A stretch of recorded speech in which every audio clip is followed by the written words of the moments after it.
Madame Naye Kanouté, vous êtes la présidente de l'association des femmes sénégalaises qui tournait autour des tontines pour essayer de subvenir aux besoins au Sénégal. Est-ce que vous pouvez nous faire un peu l'historique de votre association? L'association, c'est bientôt 30 ans. Bientôt 30 ans, je suis dedans. Et c'était quoi les objectifs de votre association? Bon, on a commencé au début pour aider nos parents qui sont au pays, qu'on a laissé derrière. Donc, comme nous sommes des femmes, on travaille, on envoie l'argent pour la nourriture au pays. Au fur et à mesure, on commence à monter un petit peu. Donc, je me suis dit, on est capable. Ce n'est pas parce que nous sommes des femmes qu'on ne peut pas faire quelque chose au pays. Donc, c'est de là qu'on a commencé à monter pour qu'on monte un peu. Comment on peut acheter même le terrain. Parce qu'ici, on sait qu'on ne peut pas rester ici en France. Vous êtes à peu près combien dans l'association? Plus de centaines. Et depuis le début, plus d'une trentaine d'années que vous avez commencé cette tontine, il n'y a jamais eu d'incident. Est-ce que vous pouvez nous rappeler les circonstances dans lesquelles les incidents se sont déroulés la semaine dernière? Je ne peux pas vous expliquer parce que moi-même, je ne sais même pas comment ça se fait. Je ne peux pas. Nous, on a vu seulement, il y a quelqu'un qui est rentré, qui nous a dit, bon, bougez, ne bouge pas, sinon je vous tue. C'est ce qu'on a entendu. Donc, il y a les cris partout. Vous savez, on n'est que des femmes dedans. Il n'y a aucun homme dedans. Donc, on s'est paniqué. Bon, elle a pris l'argent, il l'a mis dans le sac. Il est parti avec l'argent. Dans ce groupe, vous n'étiez que des femmes. Quelle était la différence d'âge? Les femmes, elles avaient quel âge à peu près? Il y a même 70 ans, 60 ans, 50 ans, 40 ans. Il y a même trentaine dedans. À la base, c'était une association qui était réservée uniquement aux Sénégalaises. Au fur du temps, ça s'est ouvert aux Maliennes, à quelques Gambiennes et à des Ivoiriens. Oui. Est-ce que, puisque le noyau dur de l'association reste sénégalais, est-ce qu'après cette attaque, les autorités sénégalaises, notamment consulaires, sont venues à vous? Non. Jusqu'à l'heure que je parle avec vous, personne. L'État sénégalais, personne. Et pourtant, ils sont au courant. Mais on n'a vu personne. Mais quand même, Mali, moi, il y a eu 2 personnes qui sont déplacées pour venir me voir. Du consulat malien? Oui. Du côté sénégalais, est-ce que vous avez essayé d'aller vers les autorités? Oui. J'ai appelé le consul. Mercredi, je ne sais pas, jeudi. Je l'ai appelé plusieurs reprises. J'ai laissé le message, laissé mon nom et mon prénom. Mais jusqu'à présent, il ne m'a pas rappelé. Vous étiez à peu près combien dans cette association, le fameux jour de l'attaque? Oh, je ne peux pas vous dire même. Mais vous êtes combien de membres actifs dans l'association? Bon, je peux dire que, comme c'est mois de Ramadan, on est dans les soixantaines. Mais d'ordinaire, le groupe, il comprend combien de personnes? Plus de 100 personnes. C'est moi-même qui a dit que c'est le mois de Ramadan. Si vous ne pouvez pas venir, envoyez seulement votre argent. Du côté sénégalais, il n'y a pas eu d'action. Mais qu'est-ce qui a été fait du côté des autorités françaises? Je sais que la police vous a accompagné, mais du côté des autorités françaises, est-ce que vous avez bénéficié d'un suivi médical? Qu'est-ce qui a été fait? Tout. Il nous a insisté vraiment. On était contentes. Il nous a même donné cellule de psychologue.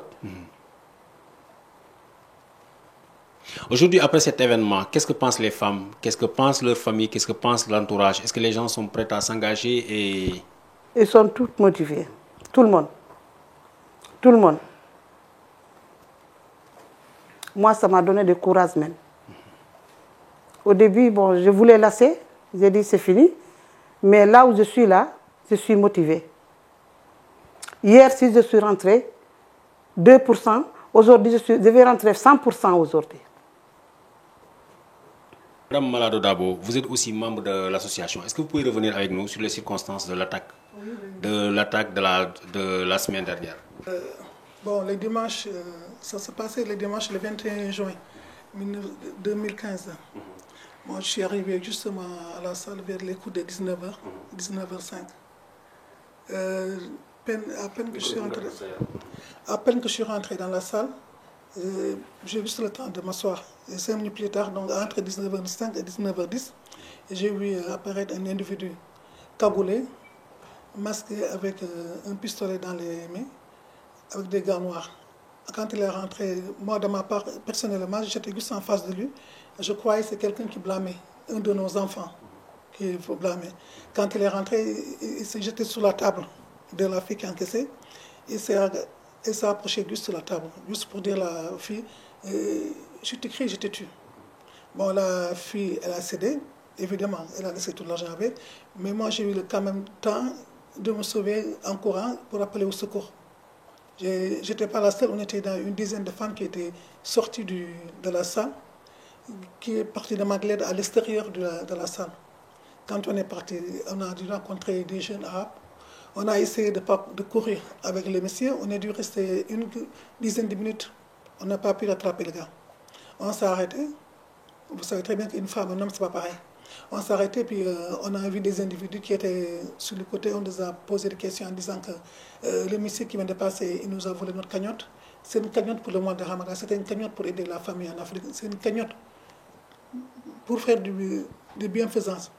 Bon, les jeunes maghrébiens, ils ont couru très longtemps et puis ils l'ont dû l'attraper. Quand ils l'ont attrapé, quand le gars se présentait dans la salle, il était habillé d'un jogging blanc. Quand il était attrapé, on l'a attrapé avec un genre de djellaba, un djellaba blanc. Puis c'est quand je suis retourné vers la salle pour avertir mes compatriotes qu'on a perdu la vue, j'ai dû croiser une petite fille qui m'a dit, madame, ne vous inquiétez pas, on a rattrapé le gars. Mais le gars qu'on a rattrapé, il n'était pas un jogging, il était un djellaba. Il est parti au commissariat. Et puis moi et quelques-uns, je ne sais pas des noms, quelques-unes des filles, on s'est sauvés pour aller au commissariat. Et disons, notre présidente, elle était s'évanouie. Mais aujourd'hui, vous êtes dans quelle situation, vous, toutes les femmes du mouvement, toutes les femmes de la tontine, de l'association, comment vous envisagez l'avenir? L'avenir, devant, pas derrière. Le gars ne va pas nous arrêter. Non. Jamais. Non, parce qu'on a confiance à notre présidente. Notre présidente, c'est pas depuis aujourd'hui, on a confiance à elle et on le soutient moralement, psychologiquement et financièrement. On est là pour elle. On va continuer, on ne va pas s'arrêter là, la vie ne s'arrête pas là. Le problème là, on va continuer. On va devant, on ne va pas en arrière. Quel est le message que vous avez envie de lancer à l'endroit des Sénégalais qui vous regardent? Je parle au nom de toute l'association, de Naya Kanouté, qu'on est des braves femmes, on est des femmes, la plupart se réveillent 4 h du matin pour le travail, à 5 h du matin. Moi, personnellement, j'ai pu amener mon père à la Mecque à cause de cette situation. Disons, chacun son objectif. Mais moi, personnellement, je remercie toutes les gens qui nous ont assistés, qui nous ont soutenus financièrement, psychologiquement. C'est très important. L'argent est parti, mais la psychologue, ça fait autre chose. Moi, je remercie Naya Kanouté qui a été là. Toutes ces années, elle nous a accompagnés. Ça, c'est très important. Il faut toujours remercier. Voilà. Actuellement, on est tous... Moi, je n'ai pas travaillé depuis une semaine non plus. Il y a 7 de notre collègues, de notre copines qui n'ont pas pu aller au travail. Parce que traumatisme. On est tous traumatisés. Moi, j'ai vu quand même, jeudi dernier, j'ai vu, disons, la psychologue à mon travail. J'étais au travail, je ne peux plus travailler.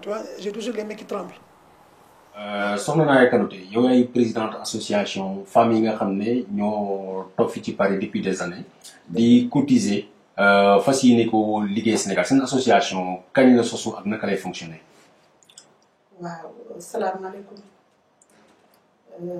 maa ngi leen di sant di leen gërëm di sant samay waajur di sant waa Sénégal yëpp képp kuy africain maa ngi leen di nuyu di leen sant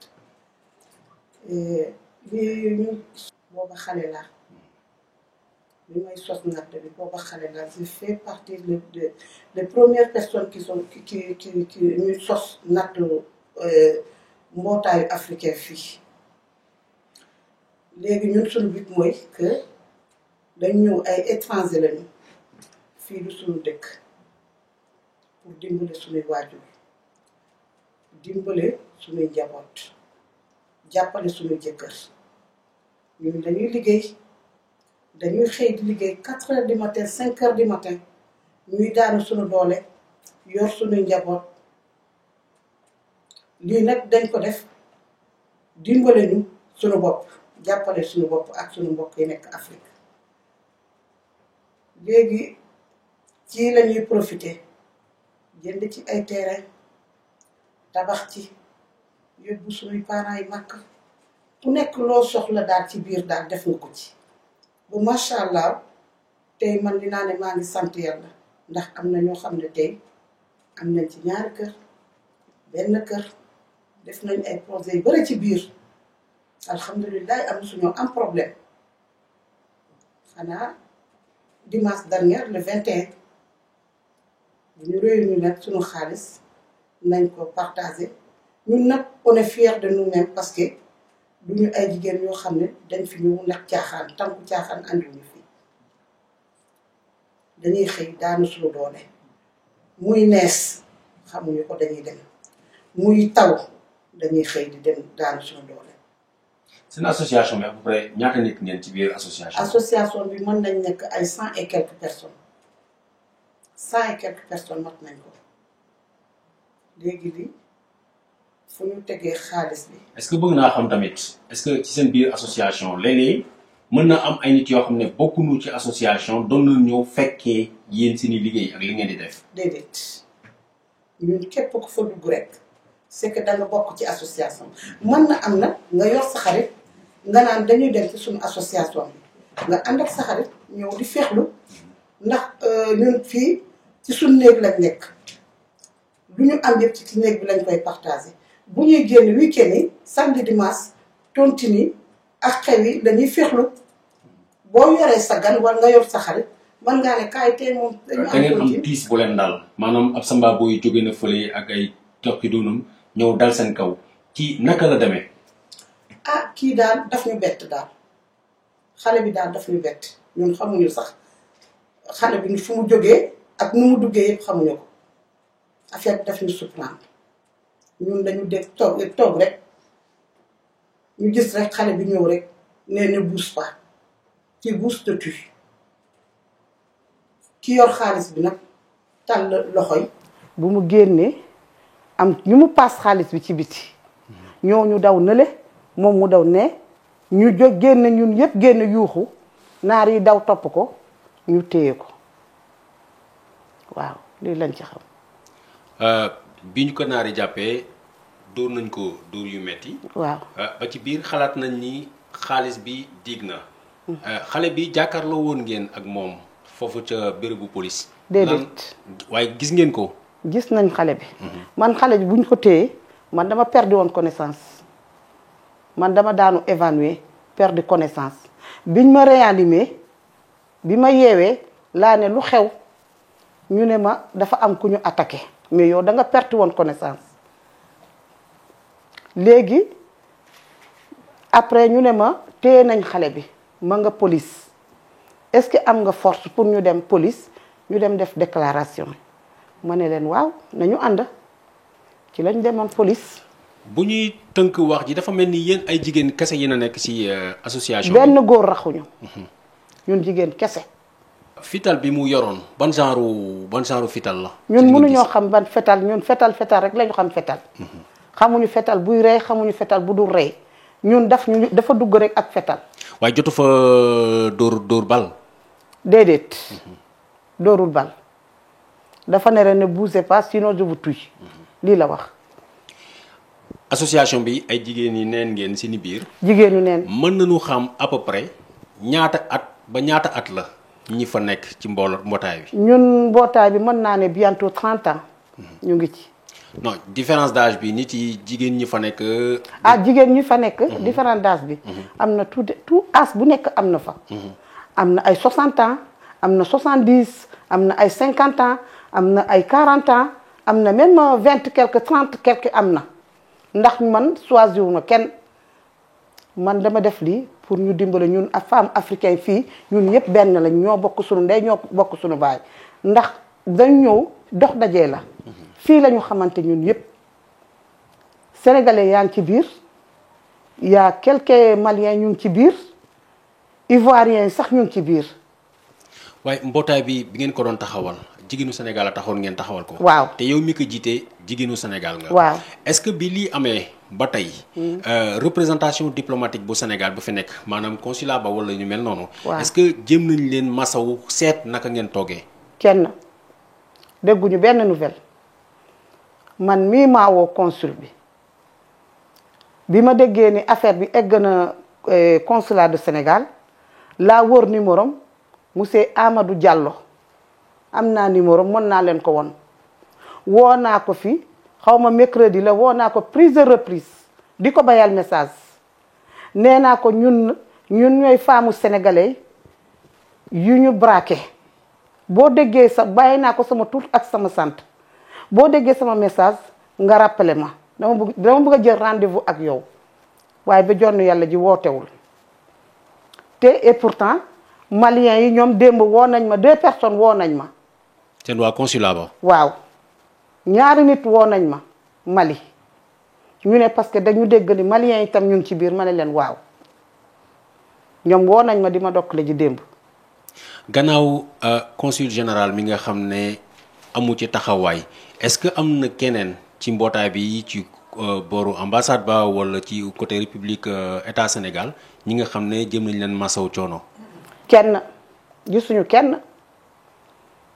kenn man foog naa tey ñun yëpp ay doomu sénégalais lañu lii sax boo ko déggee parce que man am na ñu ma soutenir xaw ma sax ban pays lañ nekk ndax ay doomu aadama rek la boo déggee yu mel ni ay jigéen kese la jigéen ak xale yëpp benn lañu mais au moins mën ngaa yëkkati sa téléphone wala nga xam affaire bi fu mu toll. waaye dégguñu benn représentant sénégalais amuñu ko dégguñu ñëwuñu wootewuñu man mi woote tontuwuñu ma. soxna si gannaaw ñàkku taxawaay bi état Sénégal taxawa ngum. waaw est-ce que mën nañu xam côté français est-ce que am na benn séntu bu ñuy def ci ginnaaw maanaam lu ñu mën a tuddee suivi psychologique ndax yu mel ni ñeen ñu si bare. wéruñu am nañu ay tawat ay diabète ay tension ak loolu bi li dalee seen kaw est-ce que am nañu taxawaay bi ñu leen taxaw ci côté psychologique bi jàppale nañ bu baax ndax nee nañu bu ñu bëggee mën nañu dimbale pour cellule de kii naka la tin psychologue man mii maa leen ne ñun ay africaine lañu xamuñu yooyu mais police amuñu dañu bien traité police dañ xam ne koor lañ nekk dañoo woor tous les minutes dinañ ñëw di ñu insister di ñu laaj ndax lu ngeen soxla bëgg ngeen ñu woo leen pompier boo ngeen ñu andi leen garab lu ngeen bëgg vraiment ils sont braves muy police 18e jëlee ñu police 18e yóbbu ñu police 10e bu ñu eggee police 10e ñu ne fii mooy police kër gu mag bi fii la ñu fekk police yi yëpp ci biti ñoom ñoo ñu accueillir yóbbu ñu 2e étage. parce que li leen dal lu garaaw la affaire criminelle la. waaw affaire criminelle la ba léegi ñoom dañuy woo di ñu laaj suñu santé man maa ngi ne ci arrêt maladie laa nekk liggéeyuma boobu ba léegi liggéeyuma ñii yëpp pareil ñun yëpp dañu affaire bi daf ñoo bouleversé muy ñun muy suñu njaboot nga xam ne fekkewuñu ko ñëpp bouleversé affaire bi. tey jii lan mooy avenir u seen association boobu seen mbootaay bi nga xam ne amoon ngeen njariñ Sénégal. sunu mbootaay bi bon bien vrai que ragal nañu waaye nag tey nag laa gën a am doole que démb tey laa gën a am courage que démb ndax man seentuwuma ci dërëm seentuwuma ci ñaar dërëm man ça fait bientôt 40 ans maa ngi France bu ma amulee doom ba tey sama doom yi sëy nañu tey maa ngi ak samay sët lii dama ko def pour dimbal defuma ci intérêt awma ci benn intérêt ñoom yépp ñoo ngi ni di toog lekkuma au contraire dama ci yàqule utuma sax jéemuma sax ut xaalis. mais est-ce que dégg nga ñeneen jigéen ñi nga xam ne da nga jagleel da nga bokk ak ñoom mbootaay bi lan la ñuy wax tey ak seeni waa kër lu ñu leen di wax. duñ ma wax xanaa jàppale vraiment amul ku nekk fii ci France te nga dégg problème bi yëkkatoo sa portable woo ma ñëpp ma woo ñëpp ma soutenir ñëpp ma macha allah même ñu bokk ci mbootaay bi sax ñooñu waxuma leen sax suñu doom yi sax xëy na kii ci moom la tombé waaye suñu doom yi ñu am fii ci France ñooñu gën a soutenir bu ngeen xoolee Facebook bi xale yi vraiment dañu may man moo ma gën a may motivé dama motivé dama demoon lâché ma ne dootuma ko defat waaye de fu mu ne nii dañ ma gën a may doole pour affaire bi nu ma koy gérer nu may continuer te maa ngi sant yàlla gërëm ko may ma doole boo xam ne nu may continuer affaire bi jusqu'à au bout.